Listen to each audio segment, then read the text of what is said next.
ನೋಡಿ ಹೆಂಗ್ ನೋಡ್ತಾರಂತಲ್ಲಿ.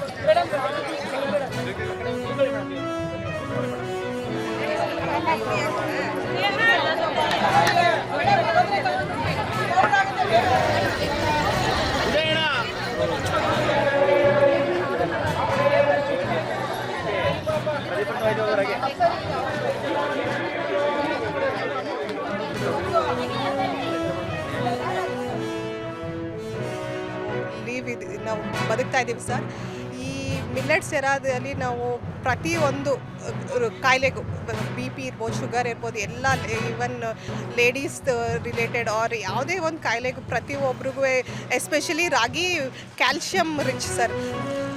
ಈ ಕ್ಯಾಲ್ಶಿಯಂ ರಿಚ್ ಇರೋದ್ರಿಂದ ನಮಗೆ ಬೋನ್ಸ್ ಸ್ಟ್ರಾಂಗ್ ಆಗಿರಬೇಕು. ಫೀಮೇಲ್ಸ್ಗೆ ಆಫ್ಟರ್ 30s ಎಲ್ಲ ಸ್ಟ್ರಾಂಗ್ ಆಗಿರಬೇಕು. ಅದರಿಂದ ಇದು ಮಾಡೋದ್ರಿಂದ ಸರ್ ಈ ಗ್ರೈಂಡಿಂಗ್ ಏನು ಮಾಡ್ತೀವಿ ನಾವು ಕೂತ್ಕೊಂಡು ರಾಗಿ ಬೀಸೋದು ನಮ್ಮ ಬೋನ್ಸು ಮತ್ತು ಎಕ್ಸಸೈಸ್ ಆಗುತ್ತೆ ಆ್ಯಂಡ್ ಇದು ತುಂಬ ಹೆಲ್ಪ್ಫುಲ್ ಆಗುತ್ತೆ. ಈ ರೀತಿಯಲ್ಲಿ ನಡೀತಾ ಇತ್ತು ಅಂತ ನಾವು ತೋರಿಸ್ಲಿಕ್ಕೂ ಸಹ ಒಂದು ಅವಕಾಶ ಇದೊಂದು ಮಹಿಳಾ ದಸರಾದಲ್ಲಿ ನಾವು ಮಾಡಿಕೊಟ್ಟಿದ್ದೀವಿ. ಅದು ಈ ರಾಗಿ ಬೀಸುವುದರಿಂದ ಆರೋಗ್ಯ ದೃಷ್ಟಿಯಿಂದ ಹಾಗೂ ನಮ್ಮ ಮಹಿಳೆಯರು ಕೂತು ಆರೋಗ್ಯ ದೃಷ್ಟಿಯನ್ನು ಕಾಪಾಡ್ಕೊಳ್ಬೋದು ಅನ್ನೋ ಒಂದು ದೃಷ್ಟಿಯಿಂದ ಹಾಗೂ ಮುಂದಿನ ಪೀಳಿಗೆಗೆ ಇದು ಈ ರೀತಿಯಲ್ಲಿ ರಾಗಿ ಬೀಸ್ಕೊಂಡು ನಾವು ತಿಂದು ಆರೋಗ್ಯವಾಗಿದ್ದೀವಿ ಅಂತ ಪ್ರಚಾರ ಪಡಿಸ್ಲಿಕ್ಕೂ ಸಹ ನಾವು ಇದೊಂದು ಕಾರ್ಯಕ್ರಮ ನಂಬಿಕೊಂಡು ಇದು ಒಳ್ಳೆಯ ರೀತಿಯಲ್ಲಿ ನಡೆದಿದೆ. ಇದನ್ನು ಬೀಸುವಂಥ ಸ್ಪರ್ಧೆಯನ್ನು ನಾವು ಏರ್ಪಾಡು ಮಾಡಿದ್ವು. ಇವತ್ತು ನಮ್ಮ ನಿರೀಕ್ಷೆಗೆ ಜಾಸ್ತಿ ಬಂದಿದ್ದಾರೆ ಜನ ಇವತ್ತು ರಾಗಿ ಬೀಸಲಿಕ್ಕೆ. ನಾವು ಒಂದು 20 ಜನ ಬರ್ಬೋದು ಅಂತ ನಿರೀಕ್ಷೆ ಮಾಡಿದ್ವು, ಭಾಳಷ್ಟು ಪ್ರಚಾರ ಮಾಡಿದ್ವು ಹಳ್ಳಿಗಳಲ್ಲೆಲ್ಲ.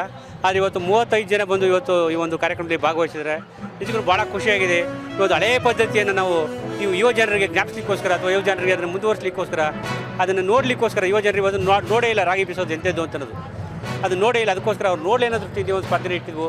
ಇದು ಭಾಳ ಪರಿಣಾಮಕಾರಿಯಾಗಿ ಇವತ್ತು ಉತ್ತಮವಾಗಿ ಒಂದು ಸ್ಪರ್ಧೆ ನಡೆದಿದೆ ಇವತ್ತು.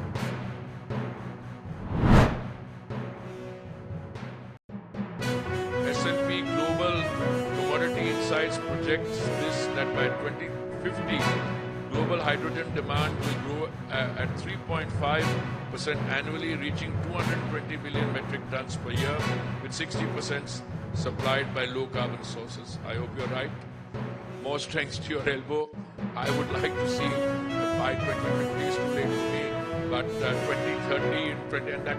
But you know, what is fascinating is to be part of that journey, and that's what I think is very good.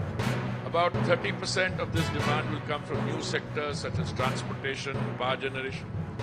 In a more optimistic scenario driven by strong climate policies and technological breakthrough, demand would even exceed 300 million tons annually, with over 70% supplied by clean sources, helping the world keep global temperature below 2 degrees Celsius by 2000.